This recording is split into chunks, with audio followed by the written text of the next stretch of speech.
ಸೂತ್ರ 33 ಮೂರ್ಧ ಜ್ಯೋತಿಷಿ ಸಿದ್ಧ ದರ್ಶನಂ. ಪದಗಳ ವಿಭಾಗ ಮೂರ್ಧ ಜ್ಯೋತಿಷಿ ಸಿದ್ಧ ದರ್ಶನಂ. ಪದಗಳ ಅರ್ಥ: ಮೂರ್ಧ ಎಂದರೆ ತಲೆಬುರುಡೆಯ ಮೇಲ್ಭಾಗ, ಅಂದರೆ ನೆತ್ತಿ. ಇಲ್ಲಿ ಬ್ರಹ್ಮರಂಧ್ರವಿರುತ್ತದೆ. ಇದನ್ನು ಬ್ರಹ್ಮಸ್ಥಾನವೆಂದು ಹೇಳಿರುತ್ತಾರೆ. ಸುಷುಮ್ನಾ ನಾಡಿಯ ಊರ್ಧ್ವ ರಂಧ್ರವೇ ಈ ಬ್ರಹ್ಮರಂಧ್ರ. ಇಲ್ಲಿ ಹೈಪೋಥಾಲಮಸ್, ಪಿಟ್ಯುಟರಿ ಹಾಗೂ ಪೀನಿಯಲ್ ಗ್ರಂಥಿಗಳು ಇರುತ್ತವೆ.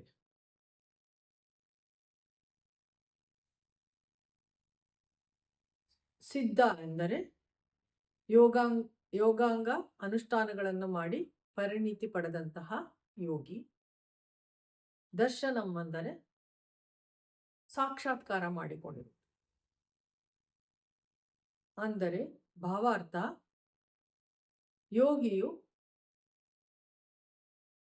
ಬ್ರಹ್ಮರಂಧ್ರದಲ್ಲಿ ಅವಗಾಹನೆ ಮಾಡಿಕೊಂಡರೆ ಅವನಿಗೆ ಎಲ್ಲ ವಿಚಾರಗಳ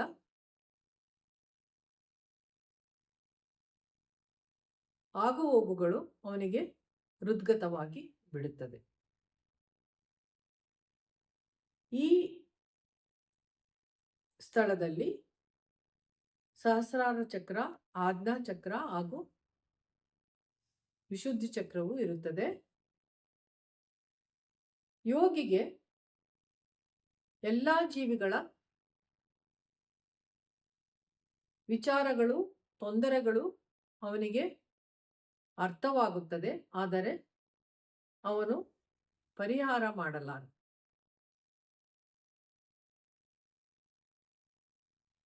ಈ ಅಷ್ಟಾಂಗ ಯೋಗವನ್ನು ಆಜ್ಞಾ ಚಕ್ರದ ಮೇಲೆ ಅವಗಾಹನೆ ಮಾಡಿಕೊಂಡಾಗ ಅವನಿಗೆ ಎಲ್ಲವುದರಗಳ ದರ್ಶನ ಸಿದ್ಧಿಯು ಉಂಟಾಗುತ್ತದೆ ಎಂದು ಈ ಸೂತ್ರದಲ್ಲಿ ಹೇಳಲಾಗಿದೆ.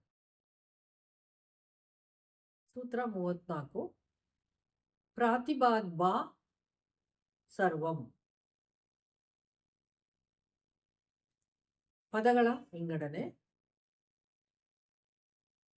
ಪ್ರಾತಿಭಾ ವಾ ಸರ್ವಂ.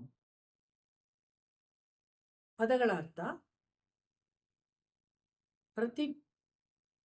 ಪ್ರಾತಿಭಾತ್ ಅಂದರೆ ಪ್ರತಿಭೆ, ಬಾ ಎಂದರೆ ಬೆಳಕು, ವಾ ಅಂದರೆ ಅಥವಾ,